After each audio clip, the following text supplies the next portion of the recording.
Question number 3, which of the following is used in optical fibre. Optical fibre में क्या use किया जाता है? तो ऑप्टिकल फाइबर में क्या होता है, आपका यूज किया जाता है TIR, टोटल इंटरनल रिफ्लेक्शन। होता क्या है, एक बार समझ जाइए इस डायग्राम से तो आपको सारी चीज़ें क्लियर हो जाएंगी। ये आपके पास दो सरफेस हैं, ठीक है, दो इसके पास मीडियम है। ये आपका मीडियम ऊपर वाला 2 होता है, डेंसर मीडियम, और ये मीडियम 1 है, रेयर मीडियम। क्योंकि क्या होता है कि इसमें टोटल इंटरनल रिफ्लेक्शन में लाइट रेज हमेशा डेंसर से रेयर में ट्रेवल करती है।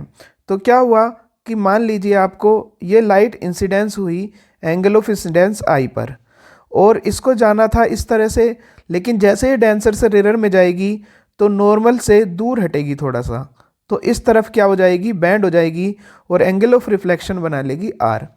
अब आपने अगर सेकंड केस में आपने क्या किया, सेकंड केस में आपने एंगल ऑफ इंसिडेंस की वैल्यू को इंक्रीज कर दिया। जो यहाँ पर I था वो अब की बार I को थोड़ा इंक्रीज किया, I को आपने एंगल ऑफ इंसिडेंस को थोड़ा इंक्रीज किया। तो जैसे आप एंगल ऑफ इंसिडेंस को इंक्रीज करेंगे, देखिए क्या होगा, आपने एंगल ऑफ इंसिडेंस को इस तरह से इंक्रीज किया। अब इसको जाना ऐसे था, लेकिन क्या हो जाएगी कि अगर ये मान लीजिए यहाँ पर बिल्कुल 90 डिग्री के एंगल पर रिफ्लेक्ट हो जाए, कितने डिग्री के एंगल पर, 90 डिग्री के एंगल पर, तो इस एंगल को, इस इंसिडेंस एंगल को जो मीडियम 2 में बना है, उस इंसिडेंस एंगल को हम बोलते हैं critical angle, I equals to IC। तो I इक्वल्स टू IC होगा कब, जब R की वैल्यू कितनी हो, 90 डिग्री।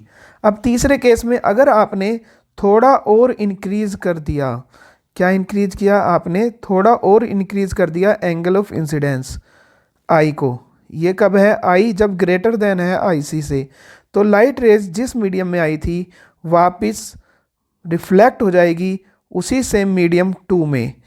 इस फिनोमिना को बोलते हैं टोटल इंटरनल रिफ्लेक्शन।